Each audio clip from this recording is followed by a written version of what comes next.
Welcome to the Lady Landlords podcast, where we empower women to gain financial independence through real estate investing.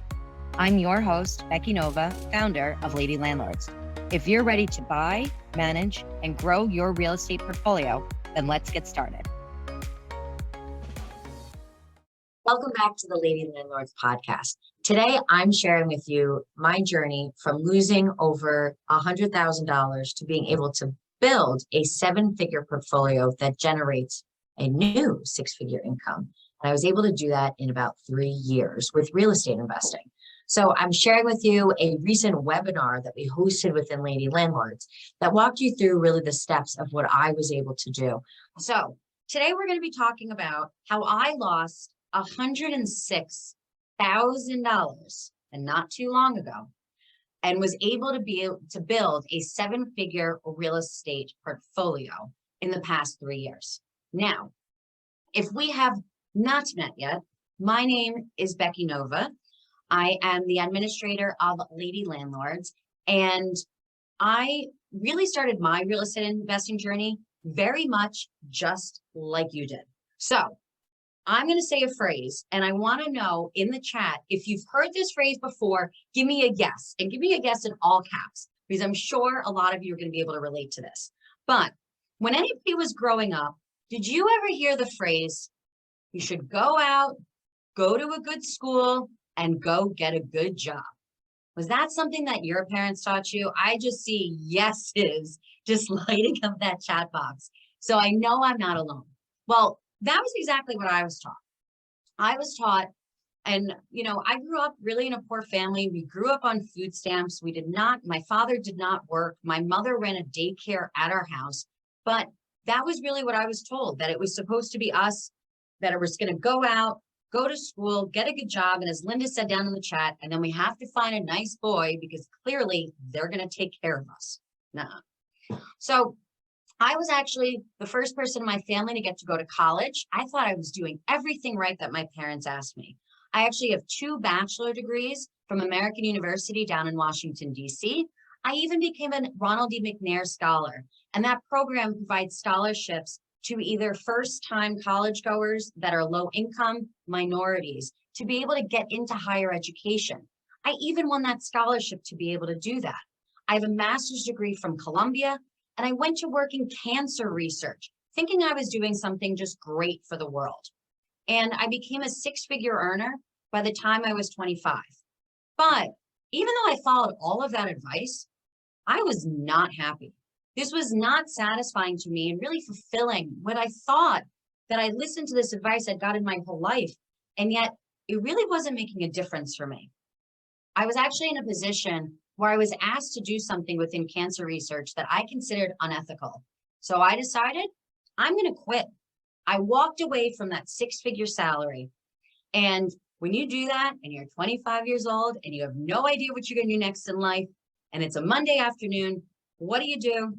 Well, I went to a bar. I went to a bar in the middle of that afternoon, and I asked the bartender, like, dude, I just quit my job. Like, what do I do? And he was like, lady, I have no idea. Move to Europe. And I said, great, I'll move to Europe. Where should I move in Europe? He goes, I don't know. Go ask on Facebook. So I said, you know what? I'm going to ask on Facebook. And that's exactly what I did. There we go. So I was told on Facebook that I should move to Spain. So I said, you know what? That's it. I actually bought my plane ticket that next morning, sold everything I owned, and moved to Spain simply 8 weeks later. Problem was, though, I didn't actually speak Spanish at the time. I didn't know anybody in Spain. But what it really did was be able to open my eyes to a world that was out there. All I ever really wanted to do was to be able to travel, and this now gave me that ability to do it. So I went out to Spain. I got to learn another language, got to enjoy another culture. I probably am the only person that you'll ever meet that got to go to the running of the bulls in Pamplona and watched Spain win the World Cup from the plaza there. Once in a lifetime absolute experience. I ended up being able to start a tour company in Spain. Since I didn't speak Spanish when I first moved there, I kept going to an Irish bar, really hoping I'd find somebody that spoke English. Well, I ran into a woman that worked at a hostel She found me and she said she was really impressed by my English. They were looking for somebody that would actually be able to run walking tours for their hostel. So I started a tour company. I used to give walking tours throughout southern Spain in about 6 different cities for multiple hostels. I took people to flamenco shows. I took people out for tapas dinners. I even used to take people on pub crawls. Fun fact about me, I've probably taught more people how to play beer pong than anyone else that you will ever meet in your lifetime. My business in Spain was actually so successful that I was able to expand into Portugal. I bought a bar in Portugal, and then I bought a bus to take people from my tour company in Spain out to Portugal and back from Portugal from my bar back to my tour company in Spain. Wildly successful business I had until, unfortunately, the guy that I bought the bar from in Portugal totally screwed me over. He ended up creating a legal battle where I ended up losing my whole business in Spain. I lost my bar in Portugal, and that's where I now lost $106,000 in my investment that I had made into that restaurant. I ended up having to take a job cooking at a restaurant just in order to raise enough money to be able to fly myself back to the United States. I actually, at that restaurant that I worked at, I made €3 an hour and all the pasta that I wanted to be able to eat. So at the end of that summer, I moved back to the States without any money. I was totally broke. I was absolutely in debt. My credit was completely destroyed. And I was really fat from eating all of that pasta for so long. But once I moved back to the States, things really got to change for me. And that was where this guy enters the picture. This is my now husband, Emilio. Emilio and I actually met playing softball in Central Park. We still actually are avid softball players. But Emilio is an immigrant from the Dominican Republic. He moved to the States when he was 18 years old and really came here for that American dream. Emilio wanted that white picket fence. He wanted the 2.5 kids and the house that goes along with it. Well, the problem is that I did not want to buy a house. I wanted to just come back, make some money, and just go travel the world again. But as you do in relationships, you have to compromise. So I said, fine, if you want to be able to buy a house, I can get on board with this and we will buy a property. But I said, I'm over here in New York. Things are incredibly expensive. I am not living mortgage payment to mortgage payment. So if we're going to do this, I always say that I came up with the best idea ever, that we were going to buy a multifamily, live in one side, and rent out the other side. I clearly had no idea about real estate investing at the time. I'd never heard of the term house hacking. That was just something I was not familiar with. But this was what we decided to do and how we were going to move forward. The problem was I had no idea how to buy a house. So the first thing that we did was try to contact realtors. Well, here in New York, nobody wanted to talk to me. I probably called 50 different realtors and asked them some questions about how to get started, how to buy our own home, and nobody wanted to have a conversation. I had people just tell me, you know what, lady, go find something on Zillow, go pick something out, then let me know what you pick and I'll go and sell it to you. And I was like, but I have questions. They were like, oh, we won't be able to talk to you until you get a pre-approval. Okay, cool. But how do I get a pre-approval? Do I go to my local bank? Do I go to somebody else's bank? Are there special banks just for loans? I had no idea. This was an incredibly confusing world, and I had nobody to guide me on my way until I had asked a friend of mine's mom, who was a realtor, if she happened to know anybody that worked in real estate that would cover the area of where I was living at the time in Bronx. Well, she happened to know somebody, and that's how I met Michael Torello. Michael Torello is my realtor. He was actually who I was able to meet, and he was a totally different realtor than the other people that I had spoken to. Why? Because he actually sat down with me. He answered my questions. He invited me to his office, walked us through what the process was going to look like. Nobody had else given me the time of day on what this would look like. But Michael actually sat down and answered all of our questions. Michael has not only become a mentor to me as we've bought all of our multifamily properties from him that we've bought here in New York, but he's actually become one of my best friends. I mean, here's a picture of Michael with his family at my wedding. I mean, who invites their realtor to their wedding? Me. So we now have a realtor in place. And we were able to get our first duplex here in Yonkers, New York. Now, that sounds like an amazing accomplishment, yes, but it was not as fun and as pretty as you necessarily think that it would have been. Here's why. Our closing was absolutely horrible. Now, if you've ever gone through a real estate investing closing, they usually last an hour, maybe an hour and a half. Our first closing, 4 hours long. 4 hours. Why, you ask? Well, first off, there were a bunch of problems at the walkthrough. And when we went back to the closing and told our attorney about the issues that we had experienced, that we saw leaks throughout the property, she told us not a problem.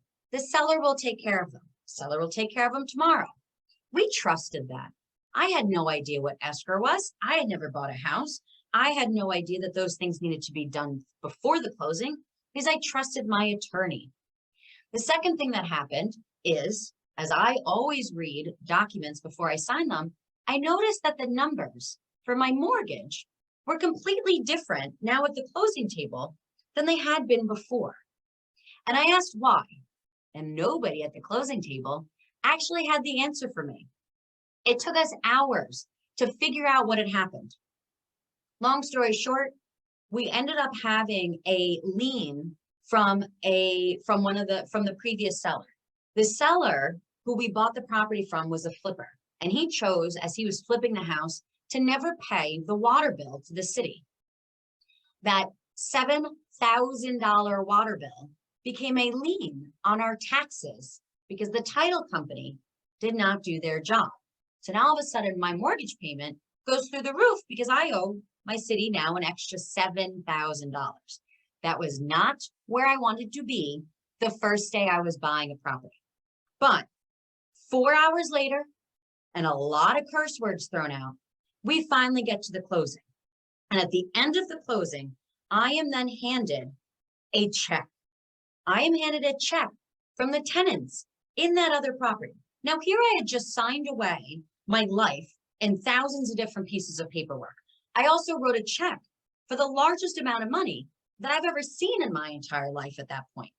And I get a check back. It was that moment that I realized the power of how generational wealth can be changed through real estate investing. I said right there at that closing table, oh, I'm buying another house. Meanwhile, everybody is like, Becky, we've been cursing, we've been screaming, we've been yelling, there's been crying. What do you mean you want to buy another house? And I said, no, I'm buying another house. Everyone thought I was crazy. Everyone told me it couldn't be done. We had just bought a property here in New York in a high cost of living area. There was no way that I was going to be able to buy another property. And I said, you know what? I'm going to figure out a way. So at that point, I went on an absolute tirade, trying to learn everything that I could about real estate. I listened to all the podcasts. I joined all the other Facebook groups. I read all the different books. I went to every meetup I could find, and I talked to every single person that I could about real estate investing. And I was told about this creative financing strategy, or this crazy strategy, or that I should be doing this, and this person made all this money doing this, and this person made money doing this, and my head was going to explode. There were so many different strategies out there in real estate investing. But unfortunately, there was nobody that was telling me the exact strategy that was going to work for me.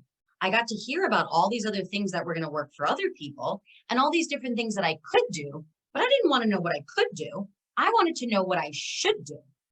Nobody was telling me that. But luckily, after going through that and getting that whole education, I was able to figure it out.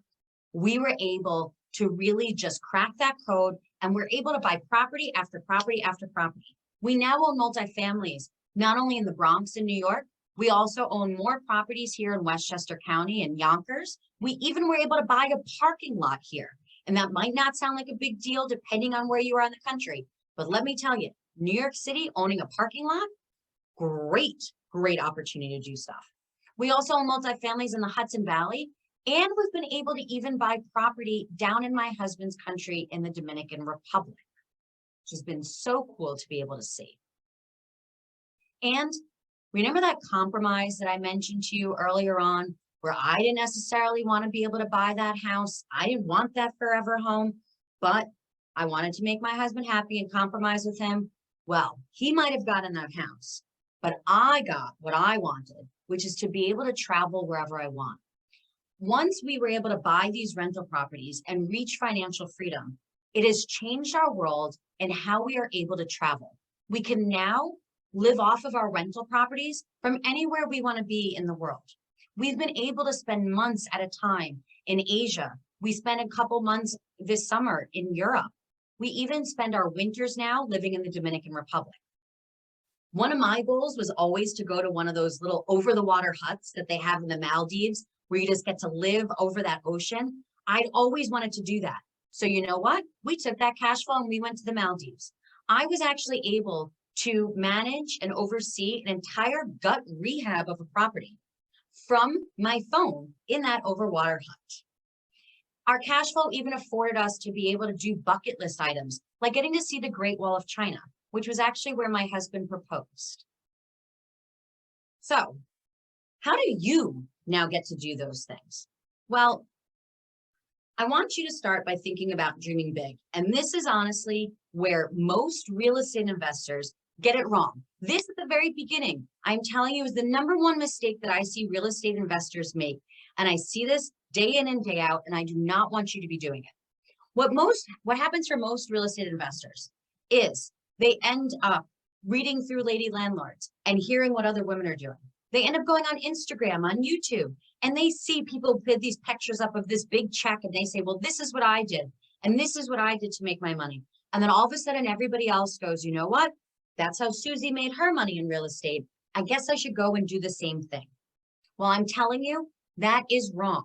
That is the backwards way to be doing real estate investing. And that is why so many people aren't able to get past that analysis paralysis, why they're not able to actually reach their goals, and why they quit before ever reaching financial freedom.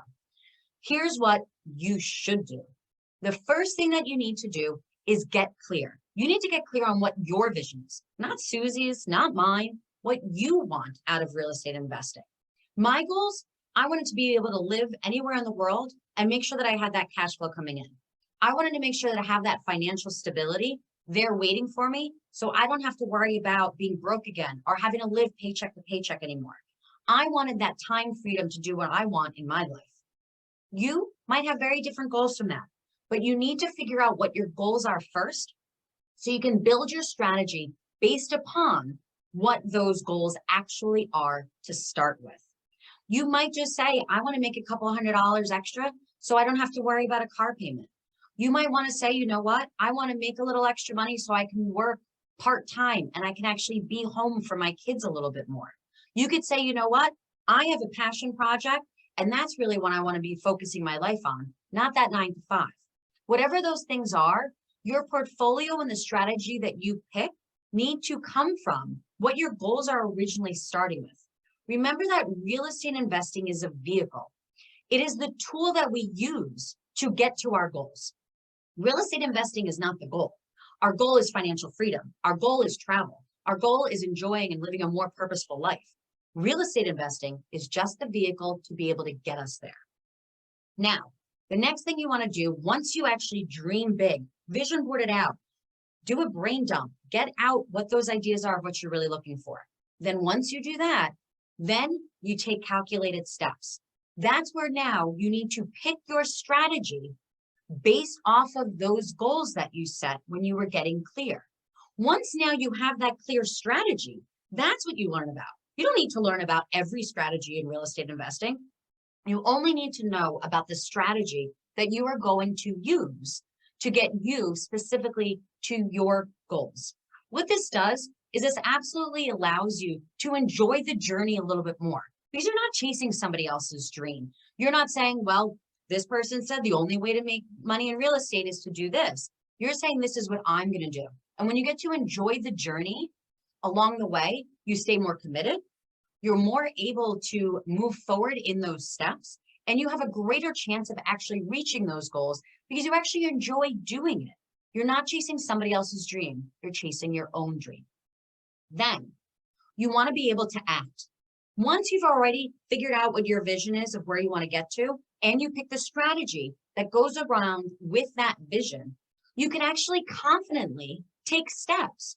You're now not in that position of that analysis paralysis where you're like, I don't know which way to go. I don't know if I should go left or right. I don't know if these are the right steps for me. You've already determined that in the first two categories here. Now you are able to have the confidence to know that you are making the right steps, that you are going in the right direction, because you've already laid out that work to make sure that you are working in the direction that you need to be going, not anybody else. So, other way, presentation, there we go. There we go. Now we're on the right slide. So, this is really where within Lady Landlords, we were kind of born out of. My journey was not the easiest to get here. There were a lot of places, as I've shared with you, that I was not given the best advice. I was not pointed in the right direction. And I spent a lot of time trying to find the right resources. My goal when I started Lady Landlords was really to make one other woman's journey easier than my journey was. Lady Landlords was really born out of the pandemic. It was born out of 2020. My husband had lost his job. He came home clearly upset, right when everything was being locked down here in New York. And he was really told, you know, that's it. I don't know if you're ever going to be able to come back from work. We can't employ you anymore. When he came home, he was as upset as he was. He was talking about the fact that we now lost an income stream. And what were we going to be able to do without that income? My response back to him was, we need to buy another rental property. And he thought I was nuts. And you might also be thinking that I was nuts for saying that we needed to buy another rental property during the pandemic. But what it showed me was that we can't continue to count on our 9-to-5 jobs, on other people to be able to provide for us and to help us get to those goals that we want for ourselves.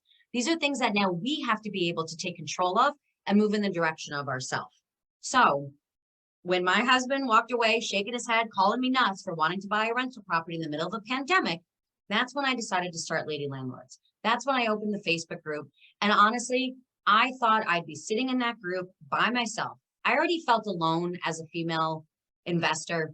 I already was self-managing my properties and I had nobody else to talk to about what those situations were. But you surprised me. All of a sudden, once I opened the group, I started getting ding, member request, ding, member request, ding, member request. And all of a sudden I was reminded that there were a ton of women out there that understand the power of creating a portfolio, that understand the ability to create a legacy through real estate investing. So thank you for being a part of our community and going out there and achieving your goals that you set out to accomplish. Now, you can learn more about our organization through lady-landlords.com. You can also find me at Instagram if you want to connect there at Becky Nova 24. And as I mentioned earlier in this presentation, I just did a podcast yesterday all about interest rates and where the housing market's going. So feel free to go to lady-landlords.com/podcast to be able to listen to our episodes. We release new episodes on our podcast every single Tuesday. So I want to stop sharing this. I want to open this up for questions. I gave you guys a lot of information here, and I want to make sure that you guys are clear on next steps for you to be able to go to. So let me stop this shared here so I can see all of you guys again. But first, you know, as I'm talking about some of these resources here, I would like, if I could take a little commercial break. Is that okay with you guys? Can I get some head shaking if that's okay, if I take a second here? All right, I got some thumbs up. Patty, Jasmine, I see you guys shaking your heads. Listen, one of the things that I've been watching throughout the group over the past couple of years is women working through what this strategy looks like. And one of the things that I really feel committed to is making sure that we are actually able to take those goals and make them a reality, that we can actually live within those dreams. So one of the things that I'm actually putting together right now is a very small group of women. Now, I am looking for very specific investors that are ready to go, that are ready to take action and actually want to make a difference within their lives now. I am looking for women that really are ready to live a life of purpose, live the life that they really deserve, that they want to be able, if you want to be able to travel off that cash flow like I did, if you want to be able to have that freedom of choice, those are the women that I'm looking for. If that's not you, that is totally cool.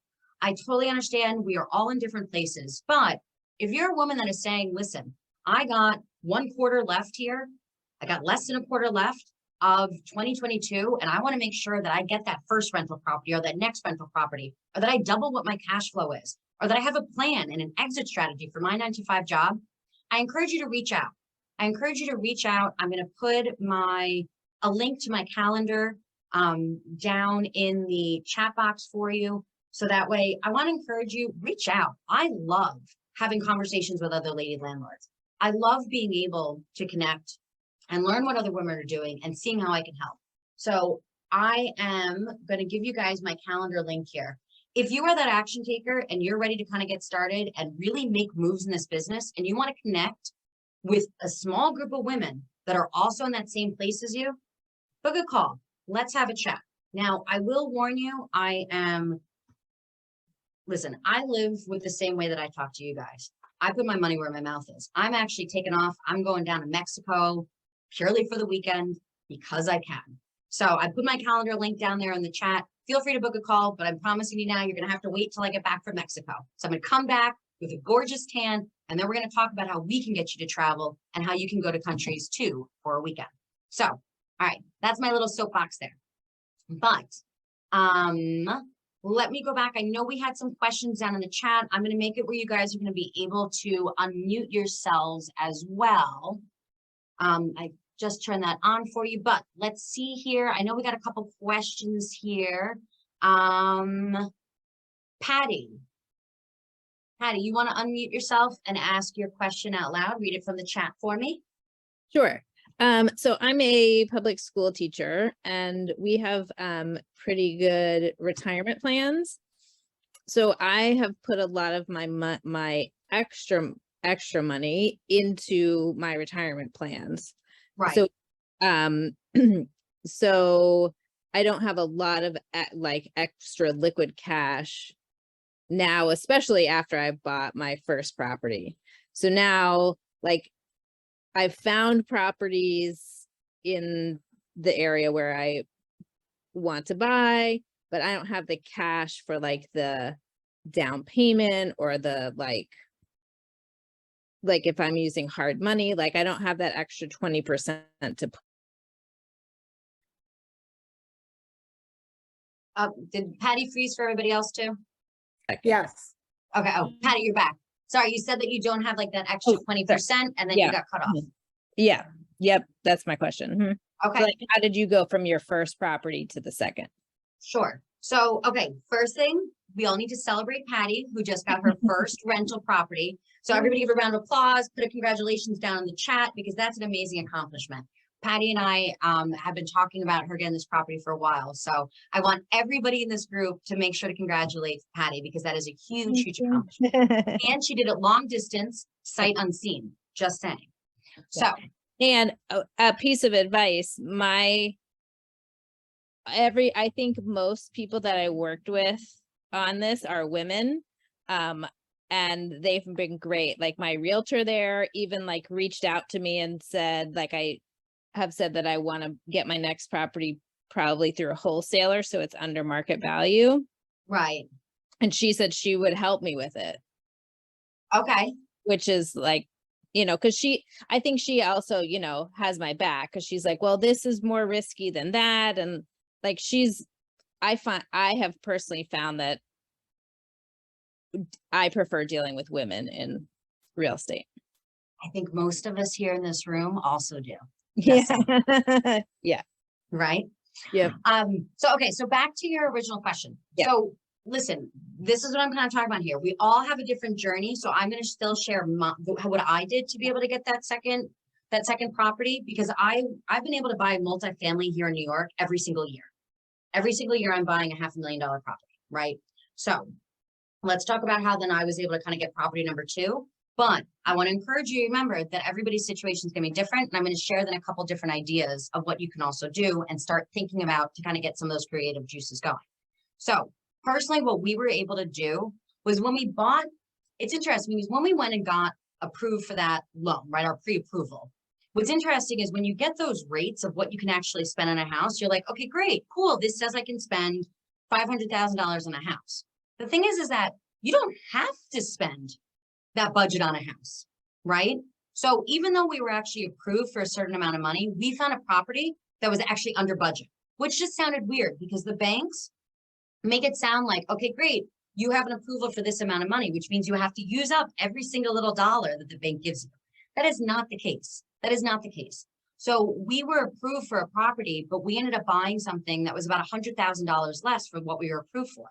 So the money that we had actually saved up for that first property, we were able to put that automatically into the second property.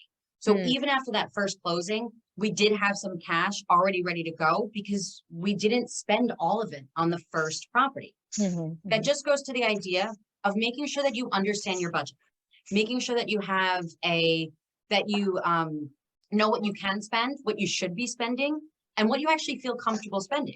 You don't have to use every single penny that the bank is going to lend to you. Okay. So one, we were able to have some of that money left over. Two, one of the other things that I did, especially because I'd mentioned when I moved back from Europe, I was completely in debt. So I looked for other ways that I was able to increase my income. So you know what, for a while, I had to work some extra hours. That was something that I was able to find a consulting gig within my industry where I was able to make some extra money. Did it suck for the couple of months that I was working long hours? Yes.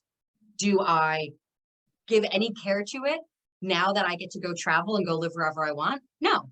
I feel like I forget about it. I feel like it's when they always talk about like after you have like a baby that like women clearly like kind of block that out. Otherwise no one would ever do that a second time.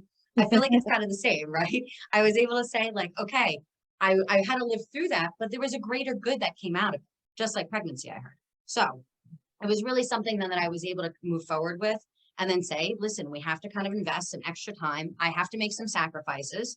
And also I was able to increase my savings during that time. One, here in New York, when we bought that first property, I was able to eliminate my cost of living in New York.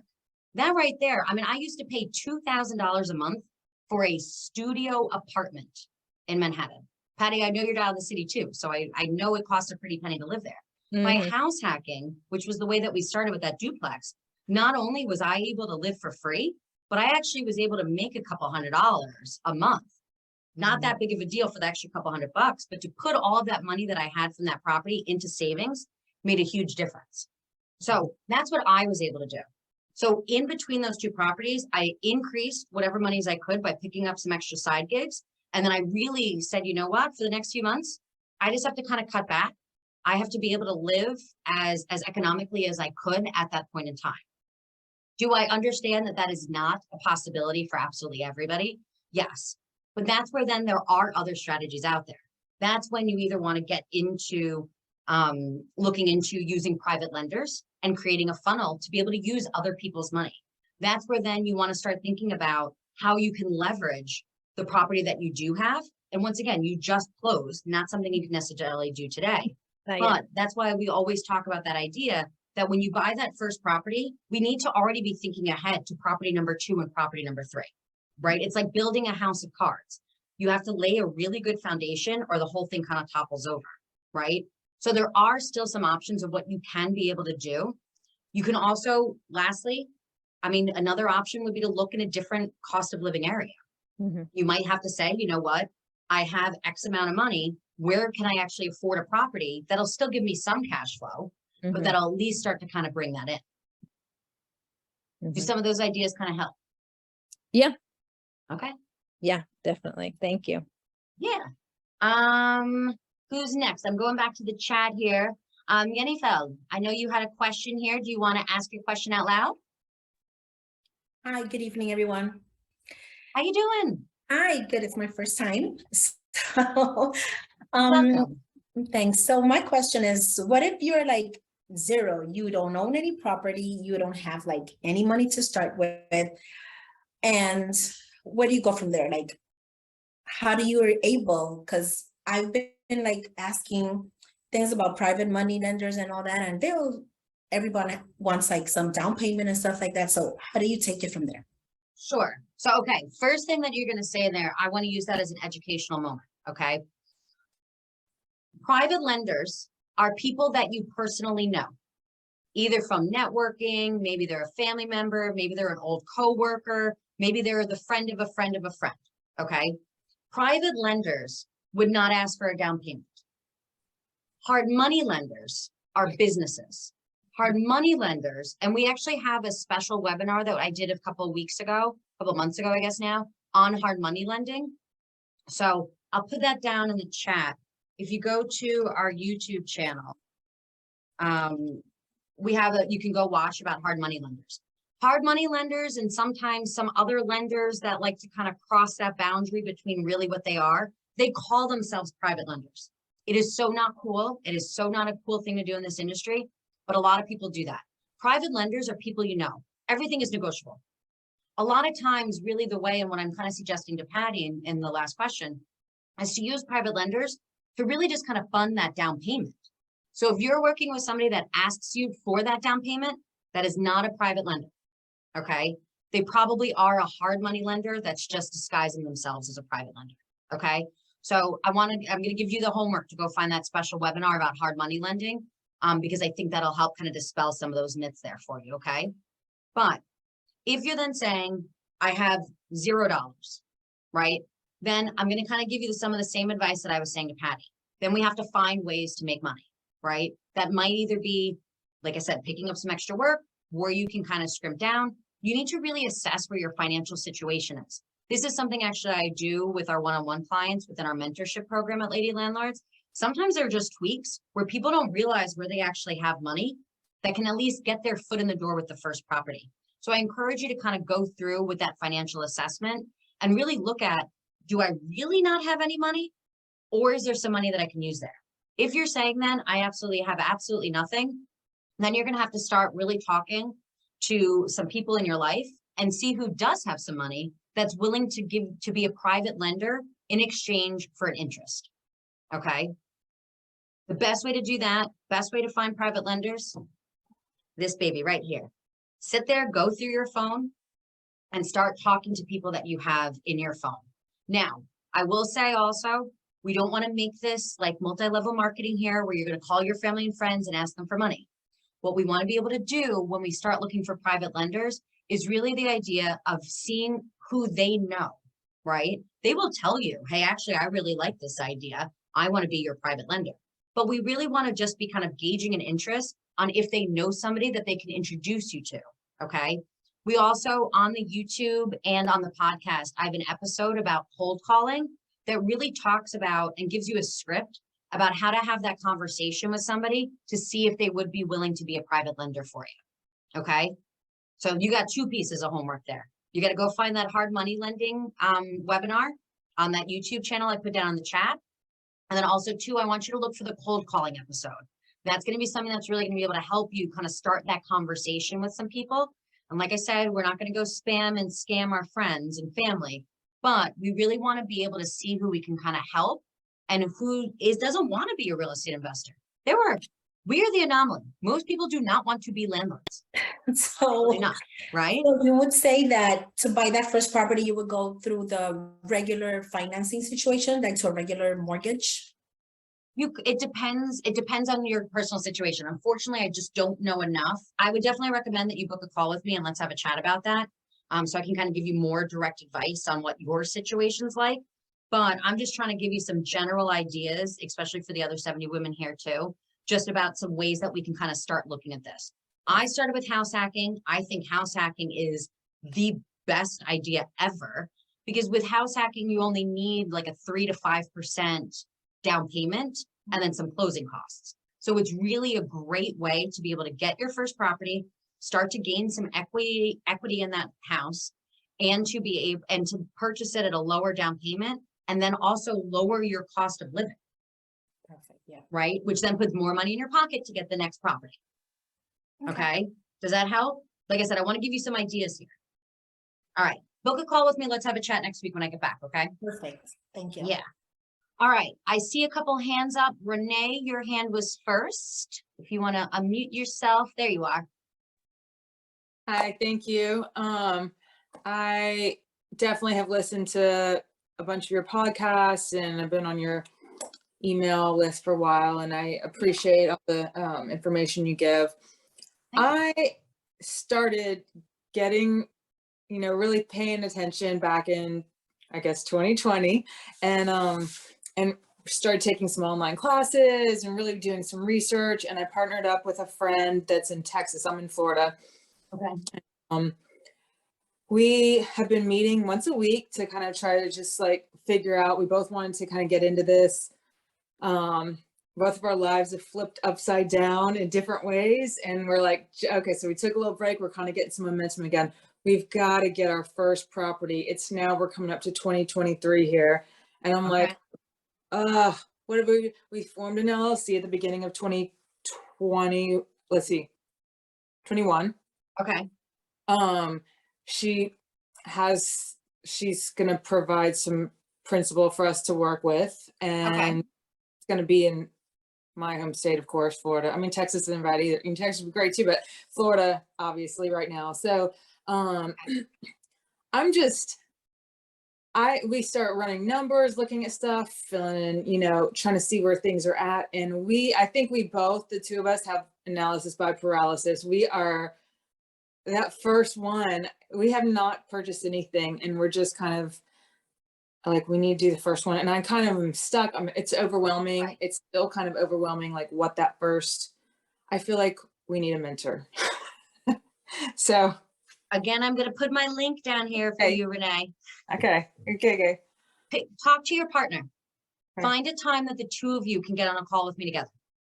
Okay. Let's chat. Let's talk about where you guys are stuck. Usually when somebody says analysis paralysis, what that really means is it's talking about fear. It might be a lack of education. It might be not having some fundamentals. You guys probably just need a couple little tweaks to be able to really get you guys to that first property. Okay. Also, I want you to start thinking action steps. Great, you have an LLC. An LLC is not putting money in your pocket. Okay. So we need to start thinking what action steps you need to do. And what I'm saying by that is think about, like, if you need to feed your family and you need to make money, you need to make money tomorrow, and you were going to do it in real estate investing, opening an LLC would not be the first step, right? You got to find a property. So I think we just need to figure out, kind of identify a little bit about what's holding you guys back, what's kind of some of that fear between the two of you. I want to make sure you guys are kind of matched up appropriately. Make sure you guys kind of have the right goal and are going in the right direction. Sometimes that's difficult with partners. That's why I want to get you two both on a call together. And let's talk. I'll share some of the mentorship options with you. See if it's a good fit for you guys. And if not, I'll share some advice about what would be a good way for you guys to be able to move forward. Okay? Cool. All right. Thank you. All right.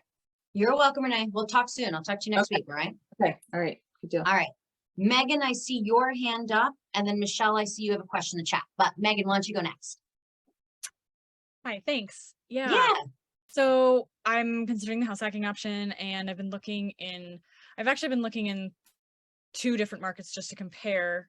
And I'm also still deciding what city I want to be in. But one thing, and I've heard this from like all the people I listen to on all the podcasts, is that house hacking is great because if you find the right property, you can live in either one unit or one room of a single family, whatever.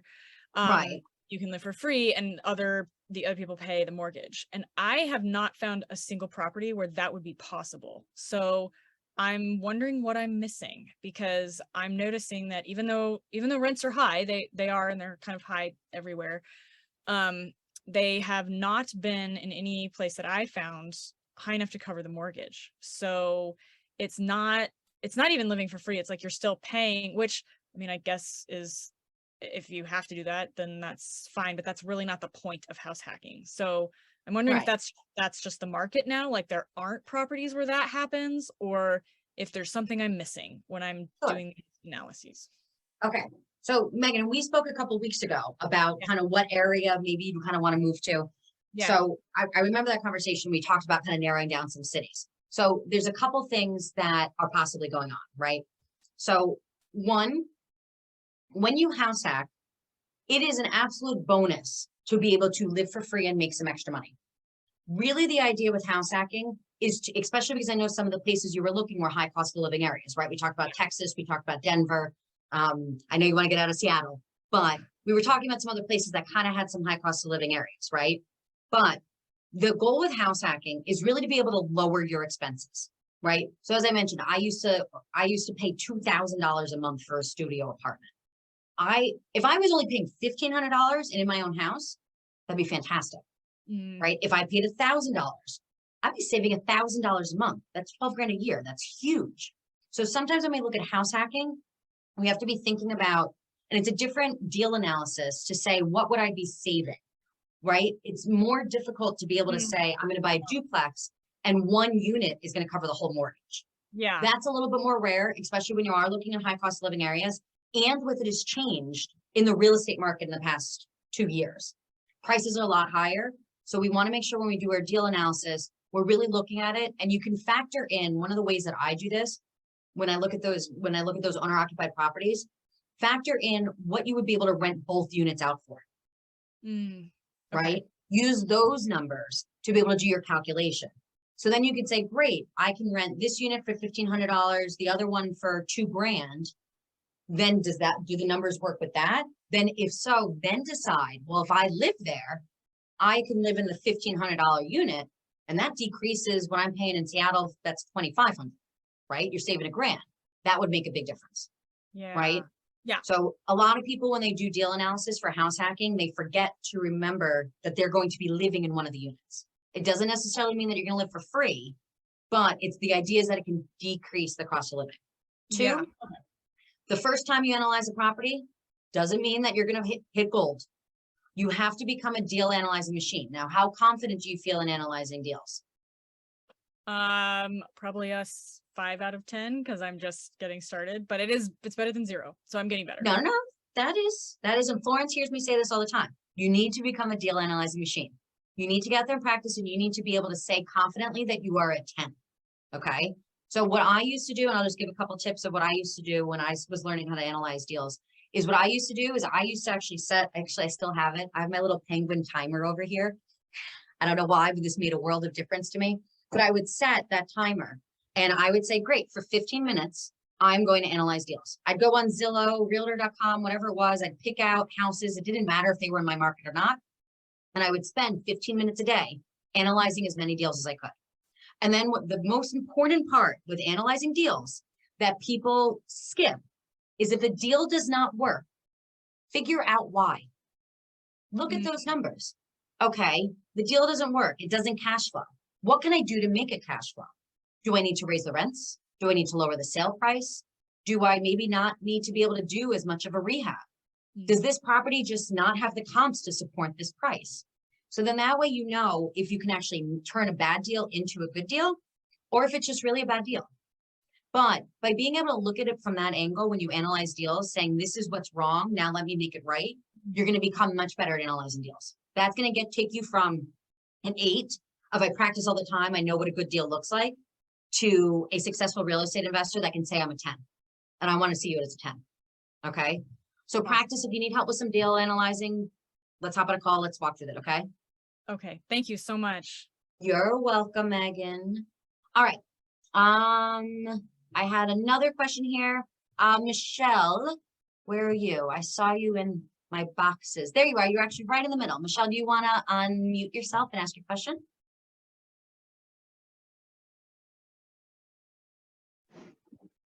Me? I didn't have a question. I don't know if there's another Michelle in the room. Oh, yep. No, Michelle, there is. Michelle Needlelast. And I see you unmuted yourself, but I can't hear you.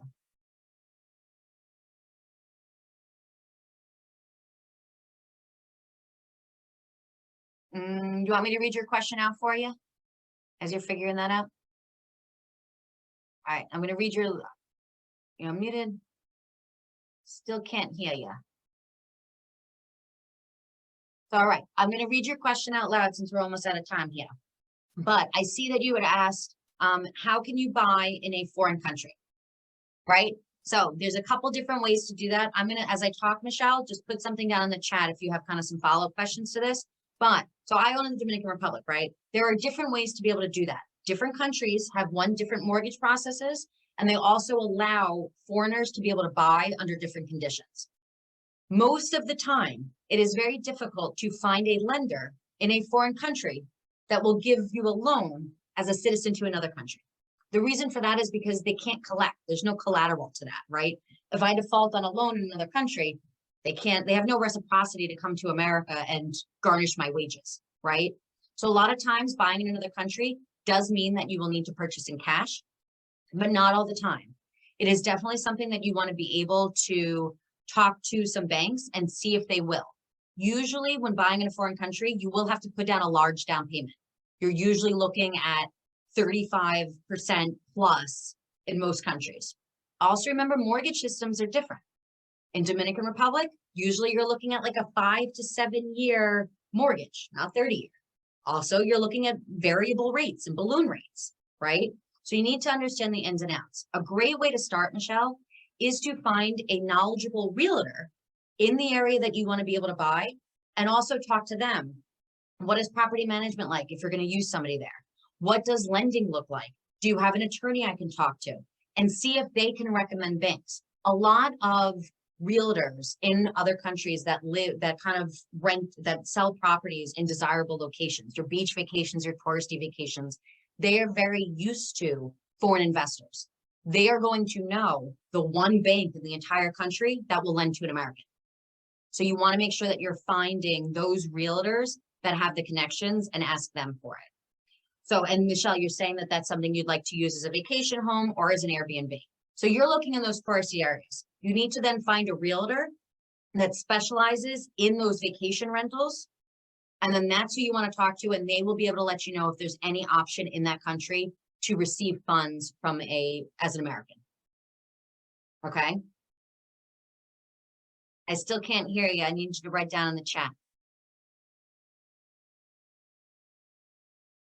And then I see we got one more question from Jessica. So you're up next here after Michelle's follow-up. Oh, I didn't have a question. It was just a comment.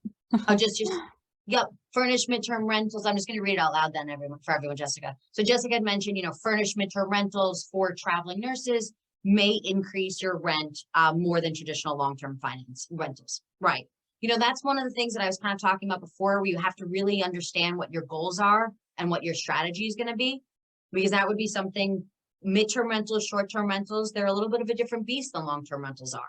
So we want to make sure that you pick your goal first and then match the strategy that goes along with it. Okay. Jasmine, you want to be our last question here for tonight? You want to mute yourself on? So my question is, being that we're in New York, it's a tenant-friendly state. So I know that pre-screening and screening your tenants fairly carefully is what you want to aim for. But let's say so-and-so tenant, it looks good on paper and you have them in your, you're living in a unit, and then let's say they end up becoming the worst tenant ever. But, with your, rules and regulations in the state that you live in, what are your tips and tricks for that? Okay. So as you know, I invest in New York. I like investing in New York. It is a place that I feel really comfortable investing. And it's really the idea of getting to kind of know your laws, getting to know your regulations, those types of things that do become important. If you want to invest in a different state, a way to be able to kind of learn about where those different places are. One of the best ways to do that, there's this group on Facebook called Lady Landlords that I would totally go and post in and say, hey, is your state tenant friendly? If so, where are you investing?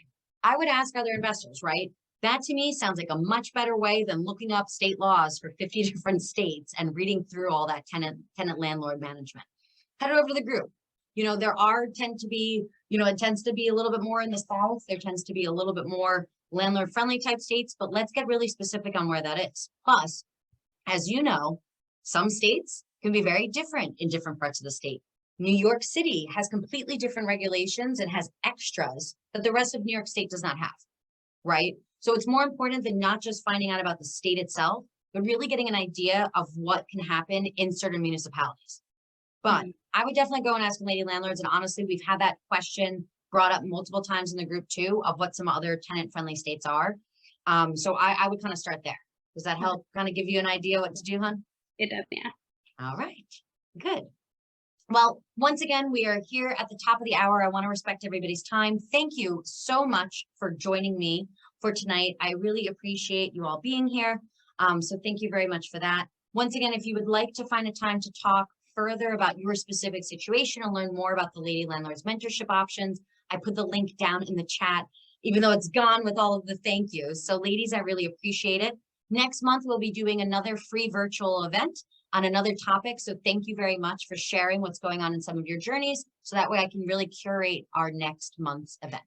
So ladies, thank you very much. I will see you all back in the Lady Landlords Facebook group, and be ready for a whole bunch of pictures of me on the beach in Mexico this weekend. All right. Bye, everyone. Good night.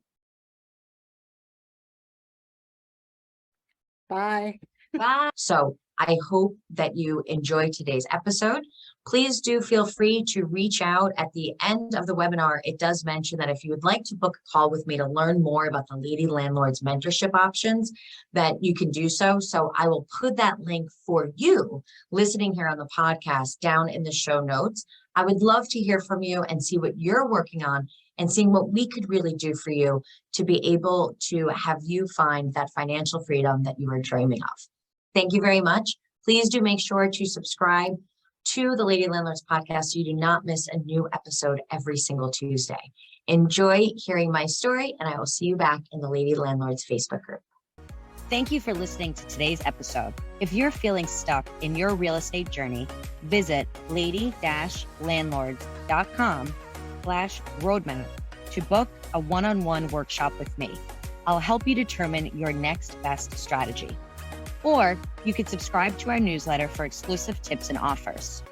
Invest with confidence. Become a Lady Landlord today.